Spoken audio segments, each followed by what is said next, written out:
पूर्वी खबर। बनपुर के भारती भवन में आज एक संवाददाता सम्मेलन का आयोजन किया गया।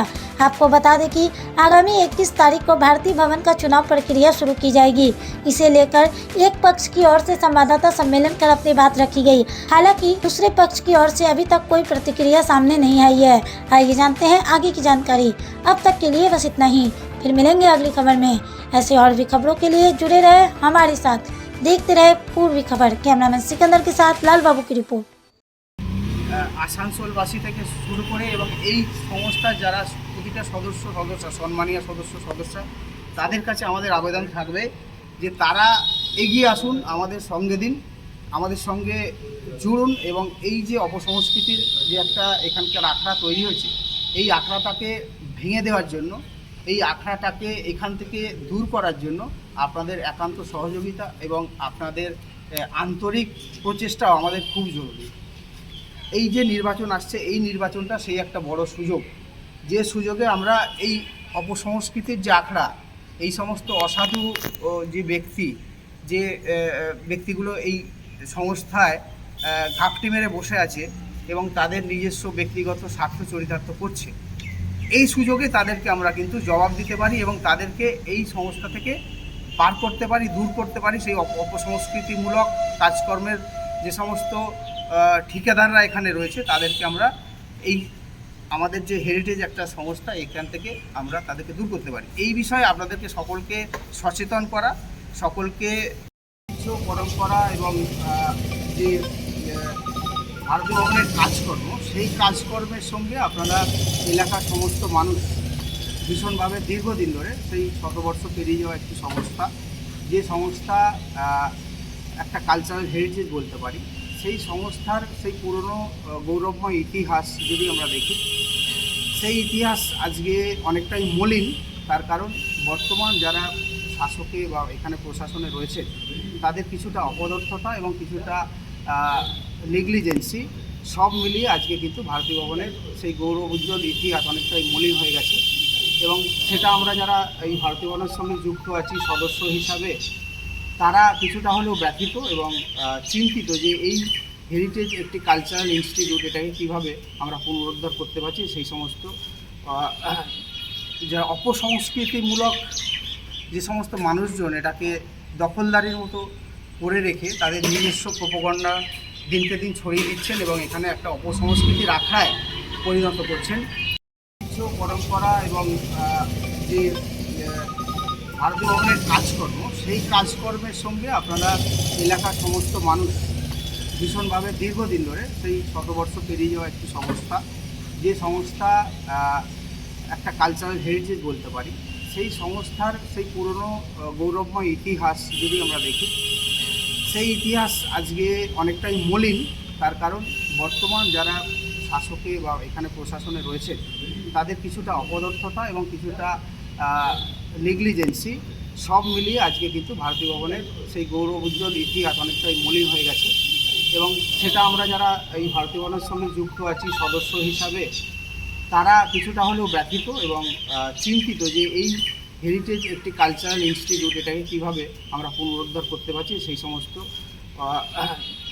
যারা অপসংস্কৃতিমূলক যে সমস্ত মানুষজন এটাকে দখলদারির মতো করে রেখে তাদের নিজস্ব প্রোপাগান্ডা দিনকে দিন ছড়িয়ে দিচ্ছেন এবং এখানে একটা অপসংস্কৃতির আখড়ায় পরিণত করছেন।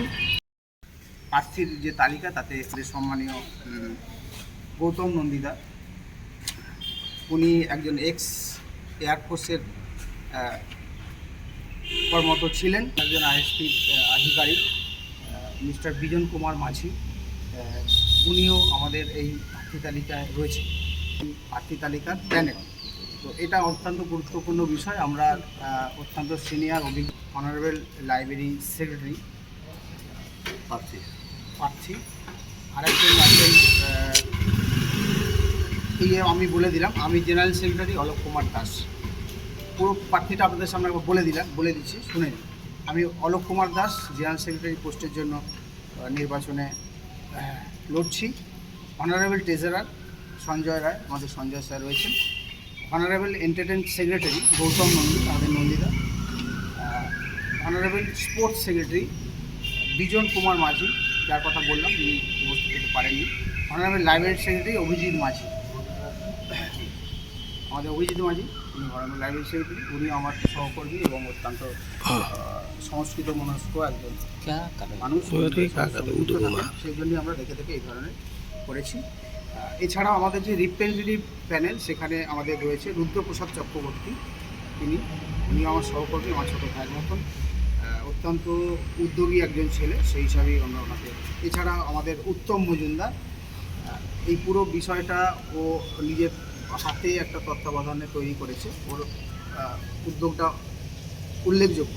ও আমার ছোট ভাইয়ের মতো এই এতে আছে। আমাদের এই হচ্ছে আমাদের নির্বাচনী তারিখ। তো এইবারে আমরা সত্যি যদি বলি, আমরাই এই বিষয়টা অতটা অ্যাওয়ার ছিলাম না। কেন কোনো প্রাইভেট কোনো প্রোগ্রামে ভাড়া দেওয়া হয় ভারতীয়, মানে ব্যক্তিগত কোনো লোকের বিভিন্ন তাদের পারিবারিক উৎসব বা পারিবারিক কাজকর্ম যেগুলো হয় তাতে ভাড়া দেওয়া হয়।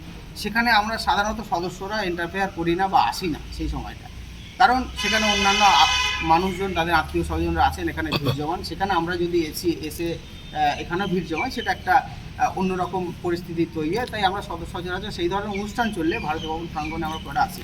এটা কি আপনাদের নির্বাচনী এজেন্ডা? নির্বাচনী এজেন্ডা বলতে পারেন কি, সেটা আপনারা যেভাবে ব্যাখ্যা করবেন, কিন্তু এই অপসংস্কৃত প্রতিবাদ আমরা করছি। তো এটা তো আগেও আপনারা করতে পারতেন না, না, আপনারা তো আগে করতে পারতেন, কিন্তু এটা ইলেকশনের টাইমেই করছেন।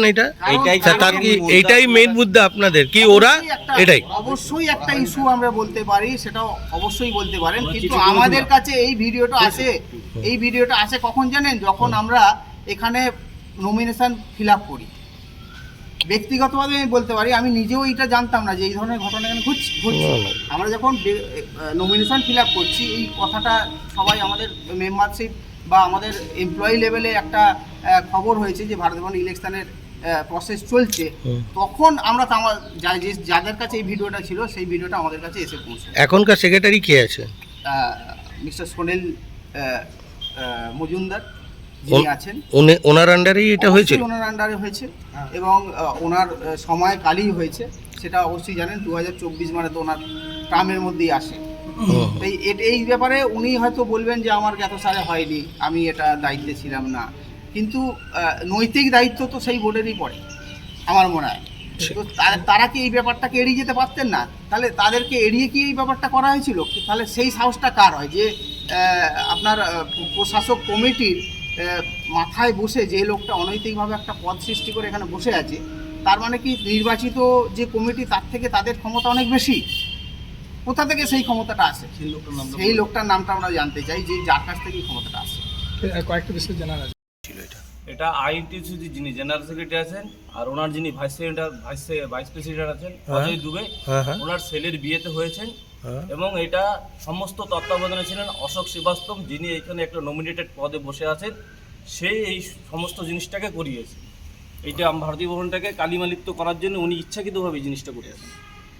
তো তারা তো সেবানিবৃত্ত হয়েছে, কি করে হয়েছে এটা? হ্যাঁ, সেবানিবৃত্ত হয়েছে ওরা তো না, এখানে একটা পোস্ট আছে, মানে নমিনেটেড পোস্ট। সেই নমিনেটেড পোস্টে উনি আছেন, উনি সব কিছু, মানে যে প্রেজেন্ট কমিটি যে কমিটি যাচ্ছে সেই কমিটিতে অশোক শ্রীবাস্তব আছে। উনি কিন্তু নির্বাচনে লড়ে আসেন, উনি কিন্তু নমিনেটেড। সে করেছে সেটা কিন্তু এই প্রশাসক যারা আছে তারা কিন্তু এখনো পর্যন্ত মানছেন না। কেন এটার বিষয়ে অনেকেই আমরা প্রতিবাদ করেছিলাম যে এটা কি করে হতে পারে। ওটা কি বিয়ে বাড়ির জন্য উনি ভাড়া নিয়েছিলেন? সেটা তো অবশ্যই ভাড়া দিয়েছিলেন, কারণ যার এতে হয়েছে, তত্ত্বাবধানে হয়েছে যে মিস্টার দুবে, তো ওনার তো কাছের লোক ছিলেন, হয়তো কোনোভাবে উনি ওনার সোর্সে এখানে ভাড়া নিয়েছিলেন। কিন্তু সেইটা নিয়ন্ত্রণ করার দায়িত্ব কিন্তু ছিল এই কমিটি। তারা ওই বিষয়টা কি করে তাদের চোখের আড়াল হয়ে গেল, তারা কি করে ওটাকে অ্যালাউ করলো, সেটাই আমাদের প্রশ্ন। আপনারা তো সম্মানীয় মেম্বার আছেন, তার চিঠি কিছু বলেছেন আপনারা যে এটা কি করে হয়েছে? এই ধরনের আমরা চিঠি করা হয়েছিল এবং কিছু জবাব দেয়নি, একটা অভিযোগ জানানো হয়েছিল। তার পক্ষ থেকে কিছুই উত্তর হয়নি, উত্তর যায়নি কিছু। আর ওটা নেগলিজিবল জায়গাতেই চলে গেছে। ব্যাপারটাকে অতটা গুরুত্ব দেখাই হলো না যে ঠিক আছে এরকম একটা ব্যাপার। তো लाइक शेयर सब्सक्राइब करना ना भूलें और बेल आइकन को दबाना ना भूलें और देखते रहें पूर्वी खबर। पूर्वी खबर, नजर सब पर।